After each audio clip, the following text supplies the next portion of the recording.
Now let's take a look at how we apply that strong reading of the argument, first off to a necessary assumption question. Now, a bit of explanation about question types here. Necessary assumption, just like the following two question types we'll see, falls into a large logical family known as critical argument questions, wherein the way that we've read the argument will reward us because we want to understand where the argument is lacking. We want to be critical. But different types of critical argument questions will apply that thinking in different ways. Necessary assumption, which is one of the two kinds of assumption questions, sufficient assumption being the other, will ask us to identify what the author is taking for granted.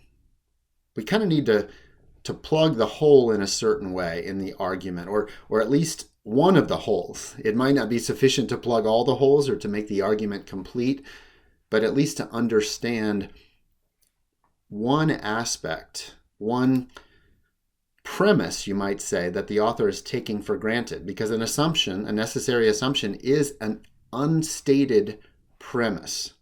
So it functions like a premise, but the author hasn't actually said it, so we don't know if it's true. Given how we recognize the inherent weakness of the argument, we can now look at choices, looking especially for an assumption regarding that correlation causation problem that we noticed. So what I've done here is highlighted in orange aspects that make a wrong answer, and then in pink, the right answer and why we recognize that. So let's go through them one by one. Now, one thing that's very important as you deal with particular question types is to assign each question type basically a tag based on the kind of language that you're looking for in a right answer. I like to call these categories modest versus bold. Modest language is like some, can, may, very qualified language. Bold language, as the name implies, is like always, never, only. Certain question types kind of tilt the dial more toward the modest side and others more toward the bold side. These are not ironclad rules, but they are general principles, kind of 90% likelihood that can help you as you consider the choices. So for that reason, I've highlighted the word only in choice A.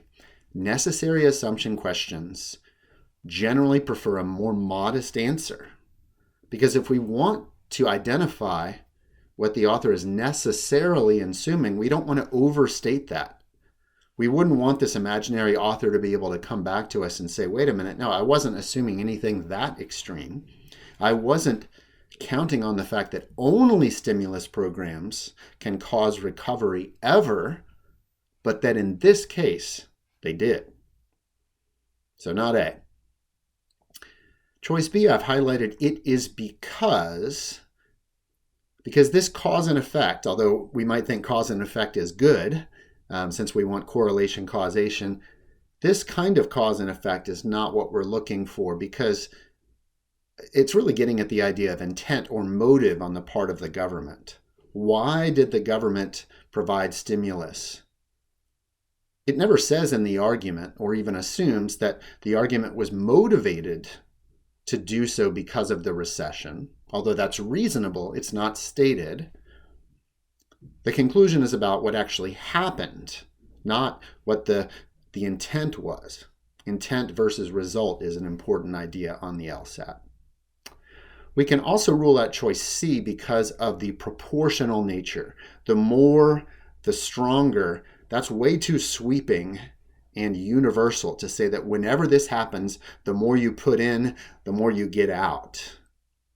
So when you look at that kind of language, when you identify it, it's the kind of thing that should make you reject that choice in most cases if you're dealing with a question type that wants more of a modest answer.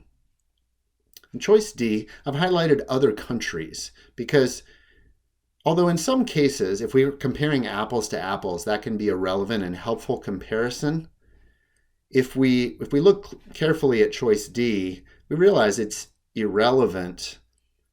The author isn't ever assuming anything about what other countries have done and if they've had similar results, because this author is not using that kind of reasoning, not using that kind of evidence to support a claim about cause and effect.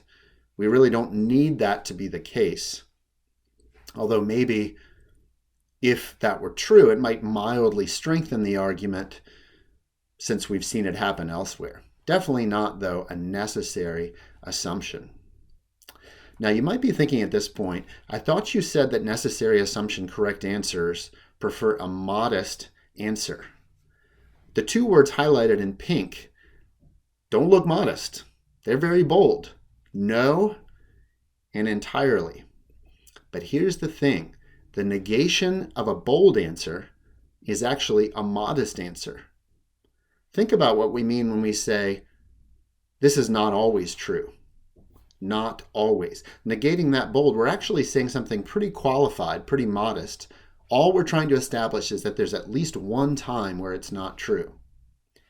Similarly, here, if we translate what E is saying, we're essentially saying that what could damage the argument is another factor that totally replaces the author's causal explanation. To say, no, it wasn't the stimulus programs, it was something else that caused the economy to recover. And so we actually want to negate that. We want to get rid of that idea. The author has to be assuming that there couldn't be something else entirely responsible. Because if there was, that would destroy the argument. Now that last note brings us to something called the negation test. Think of the necessary assumption like a leg of a three-legged stool. Each of the legs of a three-legged stool are necessary. You pull one out, the stool's going to fall over. The negation test works kind of like that. If a necessary assumption is absolutely integral to the structure of the argument, then if we negate it, we deny it, the whole argument should come crumbling down. That's exactly what happens if we take the opposite of E and say, actually, there is an economic factor that could entirely explain. If that's true, there's no need for this other causal explanation that the author gives us, and the argument is in shambles. So for necessary assumption, make sure you note that particular tool of the negation test.